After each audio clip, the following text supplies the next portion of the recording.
اعوذ باللہ من الشیطان الرجیم بسم اللہ الرحمن الرحیم وَأُتْبِعُوا فِي هَذِهِ الدُّنْيَا لَعْنَةً وَيَوْمَ الْقِيَامَةِ وَأُتْبِعُوا فِي هَذِهِ الدُّنْيَا لَعْنَةً وَيَوْمَ الْقِيَامَةِ أَلَا إِنَّ عَادًا كَفَرُوا رَبَّهُمْ أَلَا بُعْدًا لِعَادٍ قَوْمِ هُودٍ صدق اللہ العلی العظیم۔ رفقائے گرامی، دنیا کے اندر بھی ہم دیکھتے ہیں کہ جب انسان اپنے کسی برابر انسان سے ناراض ہوتا ہے تو یہ ناراضگی کافی دیر تک رہتی ہے، اس لیے کہ میں اس کا محتاج نہیں ہوں، وہ میرا محتاج نہیں ہے، تو مجھے کیا ضرورت ہے اس سے بات کرنے کی۔ لیکن اگر انسان کا معاملہ کسی ایسی ہستی کے ساتھ ہو جس کے بے پناہ احسانات ہوں کسی کے اوپر، صبح بھی اس کا کھانا کھا رہا ہو، دوپہر کو بھی اس کی روٹی کھا رہا ہو، شام کو بھی اس کا کھانا کھا رہا ہو، اس کے مکان میں رہتا ہو، اس کی عنایات پر پل رہا ہو، اس کی نوازشات پر اس کی زندگی گزر رہی ہو، اس کی آنکھ، اس کے کان، اس کی سب کچھ اسی کی ہو، اور پھر انسان ایسی ہستی کے ساتھ بگاڑ لے تو پھر اس کو کیا ضرورت ہے جی؟ یہ ناراضگی بہت دیر تک رہتی ہے۔ جب اتنے محسن کے احسانات کے انسان قدر نہ کرے تو پھر یہ ناراضگی پہلی ناراضگی سے بہت لمبی بھی ہوتی ہے، گہری بھی ہوتی ہے اور بہت دور تک بھی جاتی ہے۔ یہ قوم عاد جو تھی، اس کے اوپر دنیا سے ہٹ کر اللہ پاک نے ان کے اوپر احسانات کیے تھے۔ ان کو جسم و جان جس طرح کا عطا کیا تھا، ان کو جس طرح کے باغات عطا کیے تھے، جس طرح کی سرزمین ان کو عطا ہوئی تھی، جس طرح خدا کی نوازشات ایسی تھیں کہ قرآن مجید نے ایک فقرہ کہہ کر بات ختم کر دی ہے کہ لم یخلق مثلھا فی البلاد، اس جیسے پھر دنیا میں ہم نے پیدا ہی نہیں کیے۔ ہے جی، تو اتنی عنایات کے باوجود پھر سرکشی کرے، پھر بغاوت کرے، پھر نافرمانی کرے۔ اچھا، قوم عاد پر تو اللہ کے احسانات تھے، یہ پاکستان کی قوم پر تھوڑے احسانات ہیں؟ اللہ اکبر! کہ دنیا سے ہٹ کر اللہ پاک نے آپ کے اوپر احسانات کیے ہیں۔ ہاں جی، دنیا کے اندر کوئی ملک ایسا نہیں ہے جس کو اللہ کے نام پر حاصل کیا گیا ہو، کلمے کی بنیاد پر حاصل کیا گیا ہو، صرف آپ کو اللہ پاک نے یہ ملک عطا کیا۔ پھر آپ دیکھیں تو صحیح، میلوں تک، سینکڑوں میلوں تک چلتے ہوئے دریا آپ کی دھرتی پر بہتے ہیں، پہاڑوں کے اندر معدنیات کے ذخائر پڑے ہوئے ہیں، اتنے سرسبز و شاداب قطعات آپ کو حاصل ہیں، چاروں موسم آپ کو حاصل ہیں، ہر قسم کی فصلیں آپ کو میسر ہیں، اور 70 سال تک مسلسل آپ نے اللہ کی نافرمانیاں کی ہیں، اور نافرمانیوں کے باوجود اللہ پاک نے آپ کو زندہ رکھا ہے۔ ہاں جی، لیکن جب مسلسل آپ اللہ کے ساتھ بگاڑ کر رکھیں گے تو پھر یہی انجام ہوگا جو اس وقت ہونے کے قریب جا رہا ہے۔ یہ اللہ کی سنت ہے، اللہ کے بے لچک ضابطے ہیں، اس کے حرکت پہ آتے ہیں، قرآن حکیم نے لکھ کر دے دیا ہے جہاں۔ اب دیکھیں جی کیا کہا، وَأُتْبِعُوا فِي هَذِهِ الدُّنْيَا لَعْنَةٌ۔ جہاں محبت زیادہ ہوتی ہے وہاں پہ نفرت بھی زیادہ ہوتی ہے۔ بہت تمہیں عزت دی ہے، بہت تمہیں ترقی دی ہے، بہت تمہیں نعمتوں اور نازوں کے ساتھ ہم نے پالا ہے قوم عاد، لیکن تم نے ہماری کوئی قدر نہیں کی۔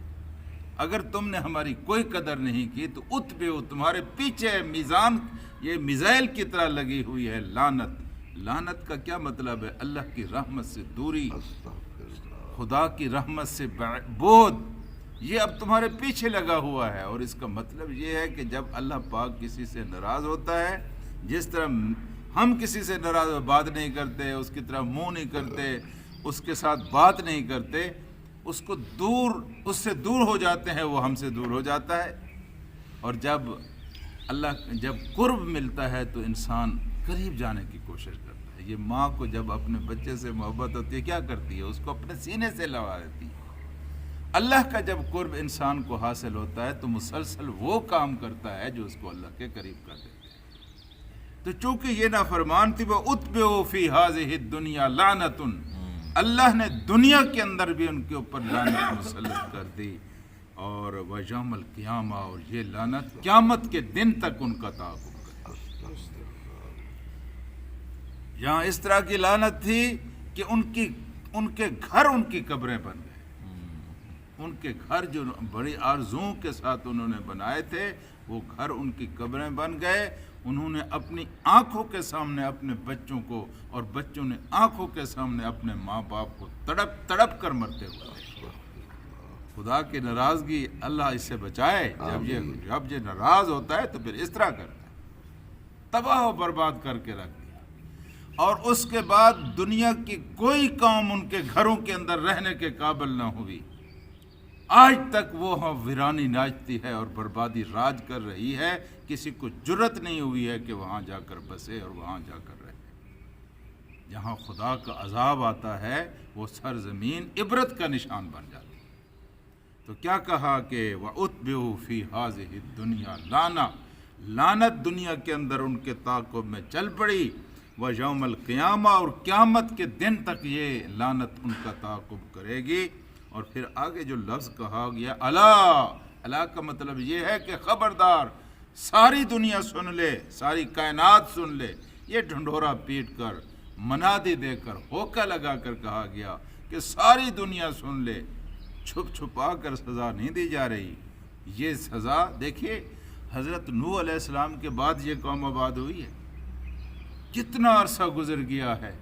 جب تک اب ہم اس کا تذکرہ کرتے رہیں گے خدا کی لعنت ان کے اوپر برستی رہے گی. الا سن لو، خبردار، ساری جہان کو پتہ ہو اس بات کا کہ ان عادن کفروا ربہم، یہ عاد جو تھے انہوں نے اپنے رب کی نعمتوں کا انکار کیا تھا. اللہ نے کائنات سے ہٹ کر ان کو اپنی نوازشات سے نوازا تھا، اور انہوں نے کائنات سے ہٹ کر اپنے رب کی نعمتوں کا انکار کیا تھا.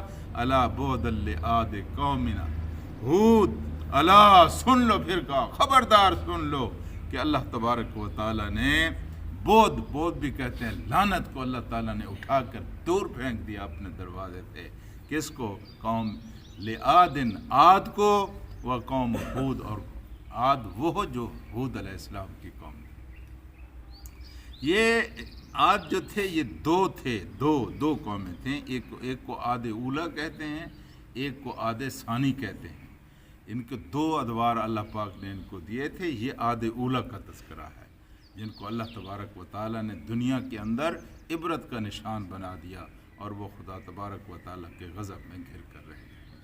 تو میرے بھائیوں، یہ انسان ہو یا کوئی قوم ہو جس کے اوپر خدا کی عنایات زیادہ ہوں، اللہ نے صحت دیا ہے، اللہ نے رزق دیا ہے، اللہ پاک نے بہت ساری عزتیں دی ہیں، چاہیے تو یہ کہ اتنا انسان خدا کے سامنے جھکتا اور اللہ کا عبادت گزار بنتا چلا جائے. لیکن اگر نعمتوں کو پا کر سرکشی بڑھ رہی ہے، عذاب بڑھ رہے ہیں، اللہ کی نافرمانیاں بڑھ رہی ہیں، تو اس کا مطلب یہ ہے یہ سویا ہوا سانپ ہے، اس کو ہم ہاتھ کی انگلی سے ہلا رہے ہیں. تو کیا ہوگا؟ وہ اٹھ کر ڈنک مارے گا. خدا کے غضب کو اس طرح چھیڑتا ہے پھر انسان جب نعمتیں آ رہی ہوں اور گناہ فرمانیاں بھی بڑھ رہی ہیں. نعمتوں کا مطلب یہ ہے کہ انسان زیادہ سے زیادہ اللہ کا شکر گزار بندہ بنے. لئن شکرتم، اگر تم شکر ادا کرو گے، لأزیدنکم، تو ہم تمہاری نعمتوں کو بڑھا دیں گے. اور ان کفرتم، اگر تم نے انکار کیا تو میرا عذاب جو ہے بہت شدید ہے.